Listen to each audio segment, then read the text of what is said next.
नमस्कार दोस्तों, आज विधानसभा के नेता प्रतिपक्ष कांग्रेस के नेता गंजवानी के विधायक उमंग सिंगार ने पत्रकारों से चावे चर्चा करते हुए भाजपा पर जमकर हमला बोला। साथ ही उन्होंने प्रशासनिक अधिकारियों पर भी हमला बोला और कहा कि प्रशासनिक अधिकारी भी अपनी मनमानी कर रहे हैं, तानाशाह हो गए हैं। उन्होंने चिंता जाहिर की कि मध्य प्रदेश के अंदर अपराध बढ़ रहे हैं, महिलाओं के प्रति अपराध बढ़ रहे हैं, भ्रष्टाचार चरम पर है, आम जनता बेहद परेशान है। वहीं प्रशासन में बैठे अधिकारी, विशेषकर पुलिस विभाग में बैठे अधिकारी भी जनता पर अत्याचार कर रहे हैं। झूठे प्रकरण दर्ज करना, प्रताड़ित करना, जो भी विपक्ष का नेता आवाज़ उठाता है या कोई पत्रकार सत्ता पक्ष के खिलाफ कोई खबर चलाता है या छापता है तो उसके खिलाफ भी झूठे प्रकरण दर्ज किए जाते हैं। इस प्रकार पूरे प्रदेश के अंदर अराजकता फैली हुई है। इसी बात पर चर्चा करते हुए उमंग सिंगार ने कहा कि हम समस्त कांग्रेस के विधायक मांडो में एकत्रित होकर इस बात पर चिंतन करेंगे, चर्चा करेंगे। 2028 के चुनाव को लेकर भी हम इस चर्चा करेंगे। क्या कहा उमंग सिंगार ने, आप भी सुनिए। प्रदेश कैसे आर्थिक रूप से संपन्न बने, प्रदेश कैसे किसानों के लिए संपन्न, युवाओं की नौकरियों की बात हो, चाहे महिलाओं पे अत्याचार की बात हो, चाहे दलित आदिवासियों की ज़मीन, पिछड़ों की ज़मीन की। और आप जानते हैं अपने यहाँ के एसपी तो माहिर है झूठे प्रकरण बनाने में हमेशा। इस प्रकार जो झूठे प्रकरण बनाए जा रहे हैं, चाहे कार्यकर्ता पे हो, चाहे आम जनता पे हो, चाहे मीडिया का कोई व्यक्ति हो, पत्रकार हो, अगर वो आवाज़ उठाता है तो उसकी आवाज़ को दबाने का प्रयास किया जाता है। तो ये प्रदेश के आम जन के मुद्दे, जन समस्याएं, हजारों करोड़ का जल जीवन मिशन का घोटाला हुआ,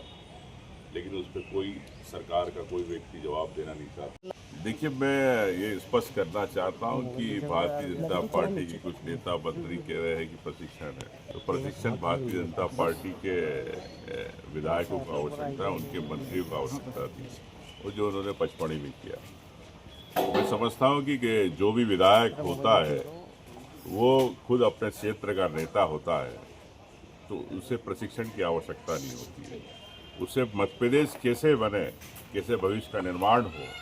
इसको लेके चिंतन होना चाहिए। और निश्चित तौर से इसको लेके कांग्रेस पार्टी ने जिस प्रकार से नव संकल्प शिविर रखा है, माननीय हरीश चौधरी जी के इसमें निर्देश थे कि कांग्रेस को कैसे चिंतन मंथन करना,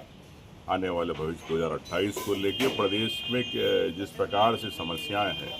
चाहे महिला अत्याचार हो, चाहे आदिवासी दलितों की ज़मीनें छीनी जा रही हो, चाहे युवाओं को नौकरी नहीं मिल रही, चाहे आरक्षण की बात हो, पिछड़ों की आरक्षण की बात है, तो मैं समझता हूँ कि कई घोटाले हैं, हजारों करोड़ के घोटाले हो रहे हैं। जैसे जल जीवन मिशन, लोगों को पानी मिलना चाहिए, तो ये जनता का पैसा, मध्य प्रदेश के आम जनता का पैसा जो टैक्स के रूप में देते हैं, बिजली के रूप में बिल के रूप में देते हैं, ज़मीन के टैक्स के, प्रॉपर्टी टैक्स के, उनके अधिकार का पैसा भारतीय जनता पार्टी जिस प्रकार से दुरुपयोग कर रही है, इस पे सभी बातों पे, सब विषय, तमाम विषय है, कई विषय है, जातिगत जनगणना है, आरक्षण है, मैं समझता हूँ कि इन सभी बातों को लेके कांग्रेस पार्टी के सभी विधायक, माननीय नेता जो दिल्ली से पधार रहे, अजय माकन जी, माननीय सुप्रिया चिनेश जी, माननीय पवन बंसल जी, माननीय तनिका जी, राहुल जी ऑनलाइन रहेंगे। मैं समझता हूँ कि एक जो चिंता है हमारी सब विधायकों की, नेताओं की, कांग्रेस के है